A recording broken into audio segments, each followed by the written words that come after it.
ओम। आज हम नवम अध्याय को आरंभ करने जा रहे हैं। इस अध्याय का नाम राजविद्या राजगुह्य योग है।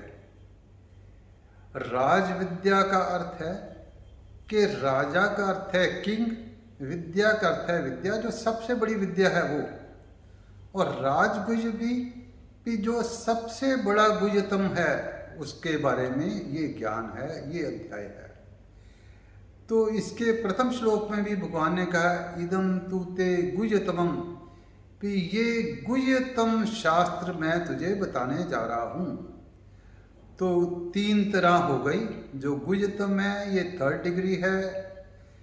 पहले अगर गुह्य है, गुह्य वो ज्ञान है जो हमें संसार में वर्ताव, अपना चाल चलन, अपना आचरण, लोगों से व्यवहार कैसा करना है, छल कपट के बिना, पर चाहे अपनी जीविका भी कमानी है उसके लिए भी छल कपट के बिना, ये भी ज्ञान जो है गुह्य ज्ञान ही है।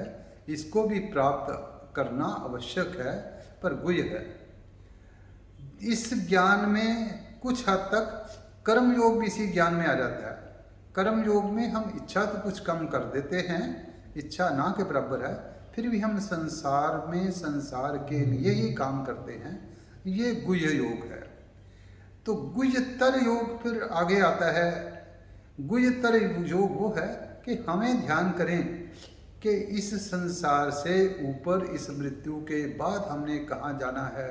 स्वर्ग में जाएंगे, उसके लिए क्या काम करने हैं, कैसे हम पुण्य अर्जित करें ताकि हम स्वर्ग में दूसरे लोगों में जाएं।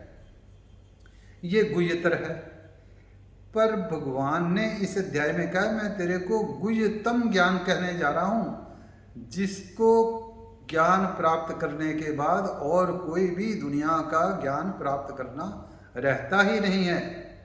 तो वो गुह्यतम ज्ञान है। गुह्यतम ज्ञान वो है कि जो, जैसे हमने कहा कि बहुत सारे ब्रह्मांड हैं, ये ब्रह्मांड किसमें समाये हुए हैं, जिसके निराकार रूप से ये ब्रह्मांड प्रकट हो रहे हैं, जो इन सारे ब्रह्मांडों का आधार है, जो इन्हें सारे ब्रह्मांडों का रचयिता भी है, और उसका हमने ध्यान करना है, उसको प्राप्त करना है, उसका ज्ञान प्राप्त करना है।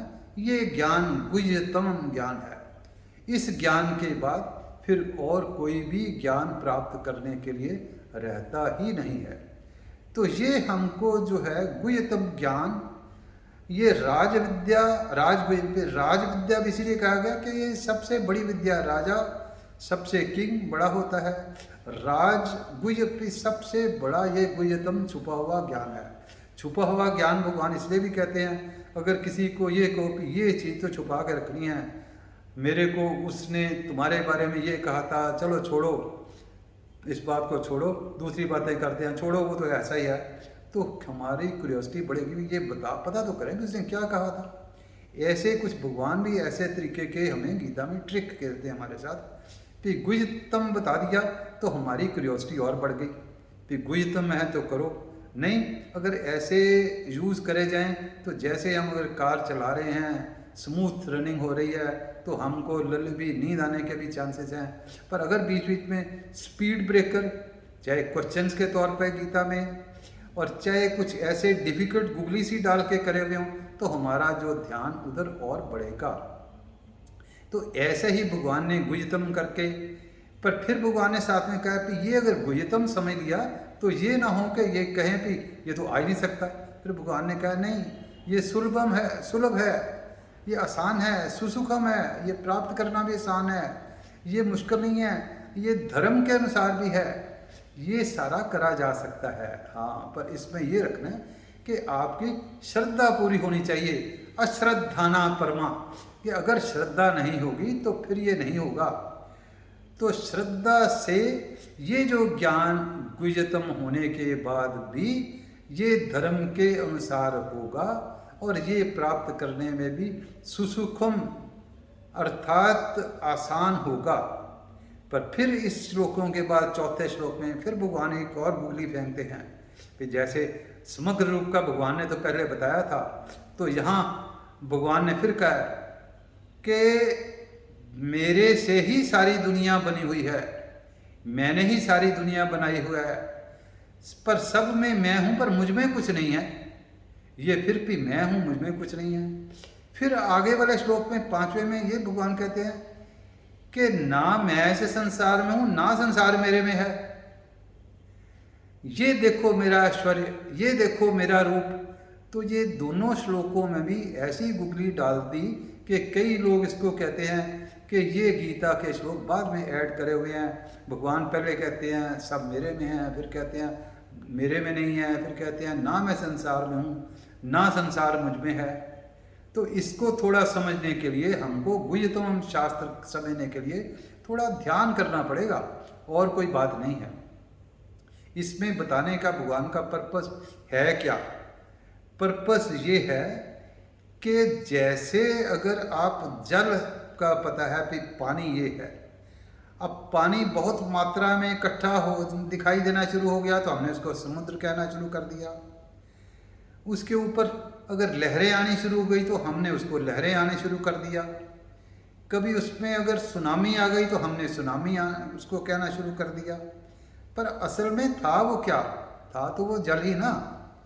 ऐसे ही भगवान ने बताते हैं कि भगवान ही हैं। अगर जो है समुद्र के ऊपर वेव आ रही है और वेव जो है वो कहे वेव, वो आधार उसका जल है, आधार उसका समुद्र है, पर उसमें समुद्र नहीं है। अगर उसमें समुद्र होता तो जब वो वेव खत्म हो जाती तो समुद्र का हिस्सा भी कुछ खत्म हो जाता। ऐसा नहीं होता। वो वेव आई, वो पानी की एक फॉर्म ही हमको वेव के रूप में दिखाई दी, धारा के रूप में दिखाई दी। पानी की एक फॉर्म ही हमको सुनामी के रूप में दिखाई दी। पानी की एक फॉर्म में हमें समुद्र सूर्य ऊपर ले जाता हुआ दिखाई दिया। पानी की उसी फॉर्म को हमें दिखाई दिया कि जाकर के वर्षा करके जगह जगह बरसाई। पानी की उसी फॉर्म को हमें दिखाई दिया कि जाके दोबारा पहाड़ों पर रख दिया, पर था पानी ही। ऐसे ही भगवान ये कहते हैं कि मैं उनमें नहीं हूँ जो वेव्स में, जैसे वेव्स में समुद्र नहीं है पर समुद्र पे आधारित हैं। वेव्स के ख़त्म होने पे समुद्र ख़त्म नहीं होता, जल खत्म नहीं होता। ऐसे ही संसार में सब जगह भगवान है, हम लोगों में भी भगवान है, हर एक नाशवान वस्तु में भी है, हर एक वस्तु में है, पर उसमें नहीं है। उसमें नहीं है इसलिए कि अगर उस वस्तु का नाश हो जाए तो अगर भगवान उसमें होते तो भगवान का कुछ हिस्सा कम हो जाना चाहिए था। पर ये भगवान का ऐश्वर्य रूप ऐसा ही है कि भगवान सबको संचालित करते हैं। भगवान के बिना कुछ नहीं है, पर भगवान उसमें नहीं है ना वो भगवान में है। तो इस बात को हमने समझना। फिर भगवान आगे और उदाहरण दिया अगले वाले श्लोक में, यथा आकाश स्थितो वायु। भी कैसे हैं भगवान? तो भगवान जैसे आकाश में वायु है, बादल हैं, सब कुछ है, पर अगर वायु चली गई, कम हो गई, जोर से आ गई, तूफान आ गया तो आकाश तो एज इट इज ही है। बादल भी आए चले गए, आकाश एज इट इज ही है। ऐसे ही भगवान में सर्वभूतानि यथा आकाश तो वायु। कि जैसे आकाश में वायु है ऐसे ही संसार में हम सब प्राणी जो हैं उसमें हैं, बट उसके हूँ या ना हूँ उसमें कोई फर्क नहीं पड़ता।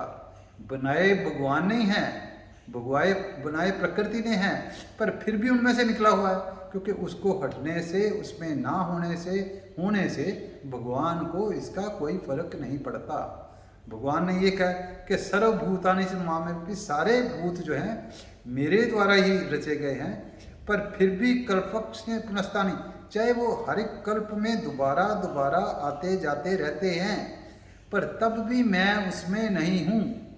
तो इस बात को समझना है हमको कि भगवान सबका, पिछले श्लोकों में, पिछले 8वें अध्याय में आया गया था, कवि पुराणम अनुशासितारम अनोरणीयम संस्मृत्या सर्वस्व धातारम अचिंत्य रूपम आदित्य वर्णम तमसा परस्तात्। तो ये सारे सगुण निराकार की क्वालिटी हैं, तब भी ये क्वालिटी में मैं, मेरे द्वारा हैं, पर मैं नहीं हूँ। तो इसके बाद फिर जो भगवान आगे ये कहते हैं कि सारा कुछ मैं करता कैसे हूँ, मैं अपनी प्रकृति को अधीन करके, प्रकृति भी भगवान की है पर प्रकृति भगवान के अधीन होकर के सारा कार्य करती है, वो भगवान की इंडिकेशन के अनुसार काम करती है। जैसे कोर्ट में अगर कोई जस्टिस, चीफ जस्टिस भी बैठा हुआ है तो एक संविधान के हिसाब से, लॉ के हिसाब से काम करता है, पर अपनी तरफ से कुछ नहीं कर रहा। अपनी तरफ से वो किसी एक भी आदमी को फांसी की सजा नहीं दे सकता, अपनी तरफ से फांसी के इंटाइटलमेंट वाले को छोड़ नहीं सकता, क्योंकि वो विधान के अंदर है। ऐसे ही प्रकृति सारा कुछ रही है, बट प्रकृति एक नियमित विधान जो भगवान के द्वारा बनाया हुआ है उसके हिसाब से ही कर रही है। तो इसलिए जो प्रकृति जो कर रही है उसका अपना उसमें कर्तृत्व भाव कुछ नहीं है। तो हमें भी, जो हम भी प्रकृति के अंश हैं, हमें भी जो भी हमें छोटा मोटा हमारी इंटाइटलमेंट है काम करने की, कर्तृत्व अभिमान उसमें जो है नहीं होना चाहिए। क्यों भगवान ने भी कहा कि चातुर्वर्ण मया सृष्टम, पे भगवान ने सारे बनाए हैं, चारों वर्ण बनाए हैं, फिर भी उसमें कर्तृत्व भान नहीं है, कर्माणी नहीं है। ऐसे ही हमें भी जो है, हमें भी कर्तृत्व अभिमान नहीं होना चाहिए।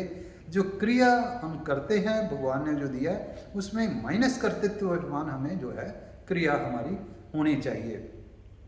हमें वैसे ही होना चाहिए जैसे अगर शीशा है, उसके आगे कोई सुंदर पर्सन भी आ गया तो वो भी उसे कोई फर्क नहीं पड़ता, उसके बाद में कोई कुरूप आ गया तब भी फर्क नहीं पड़ता, उसके बाद में और कोई उसमें कोई मारने वाला आ गया तब भी कोई फर्क नहीं पड़ा। तो ऐसा ही किसी से प्यार नहीं है। शीशा ये नहीं करेगा कि ये मेरे आगे सुंदर स्त्री आई है, ये यहीं रहे, ये क्यों चले गई, उसके बाद कुरूप आ गया, ये क्यों आ गया। ऐसे ही जो प्रकृति ने, भगवान ने प्रकृति के द्वारा सृष्टि करी है, जो सारी सृष्टि है भगवान की, चाहे सुंदर है, कुरूप है, पापी है, दुराचारी है, साधु है, संत है, सारे, पर उसके साथ भी भगवान के सामने से गुजरते रहते हैं। ऐसे ही हमें भी वैसा ही होना चाहिए कि हमारा जिसके साथ भी संबंध है, हमारे जो सामने से गुजरे, रिफ्लेक्ट करें, पर हम उनके साथ अपना हम कुछ नहीं करें, हमारा उनके साथ संबंध जो आने जाने वाला, चलते रहने वाला ही हो। तो ये इसके करने के बाद फिर जो हम इसको नहीं करते तो वो अब जानती मामूड़ा, तो जो इसको नहीं समझते वो भगवान कहता है मेरे को नहीं समझते, वो फिर मोघ आशा, मोघ कर्मणा ना मोघ ज्ञाना। मोघ आशा क्या, कि व्यर्थ की आशा लिए घूमते हैं, कि आज हम ये करेंगे, कल को वे करेंगे, इस तरीके की उन्हें आशा। जैसे वो कहते हैं कि बंदे दियाँ आसां कदे हुंदियां ना पूरियां, कल्प दा बथेरा भावें रहिंदियां अधूरियां। टांगे वाला कहंदा मेरे कोल एक कार होवे, कार वाला कहंदा आसमान ते उड़ान होवे। तो ये मोघ आशा व्यर्थ की इसी तरीके की आशा में रहता है। फिर मोघ ज्ञान, मोघ ज्ञान क्या है, कि वो समझता है कि ये मैं ही सब कुछ हूँ। मोघ ज्ञान भी आ गया, मोघ आशा भी आ गया। मोघ करना, मोघ करना का अर्थ आया कि फालतू फंड के ही वो काम करता है कि मैं ये कर रहा हूँ, मैं नहीं कर रहा हूँ। मोघ आशा, मोघ कर्मणा, मोघ ज्ञान, तो ये जो सारे के सारे उसमें अंदर आने शुरू होते हैं। ये आने शुरू जो है होना जो गलत बात है, ये नहीं, क्योंकि भगवान के सारे बनाए हुए हैं, इसलिए हमको इस तरीके से चलना चाहिए कि भगवान ही सब कुछ कर रहा है, हम कुछ नहीं कर रहे। जो छोटी मोटी भगवान ने हमें शीशे की तरह ड्यूटी दी है, जो हमारे से आगे गुजरे उसको रिफ्लेक्ट करते जाना, ये हमारा जो व्यक्ति नहीं है, ये व्यक्तित्व है जो भगवान चाहता है हमारे थ्रू रिफ्लेक्ट करे। इसी के साथ ही हम ये आज 9वें अध्याय का प्रथम सत्र समाप्त करते हैं। अगले सत्र में हम ये सोचेंगे भाई ये कैटेगरी के अलावा जो महात्मा लोग फिर कैसे काम करते हैं, वो हम अगले सत्र में अध्ययन करेंगे। सर्वे भवन्तु सुखिनः, सर्वे सन्तु निरामयाः, सर्वे भद्राणि पश्यन्तु, मा कश्चित् दुःखभाग् भवेत्।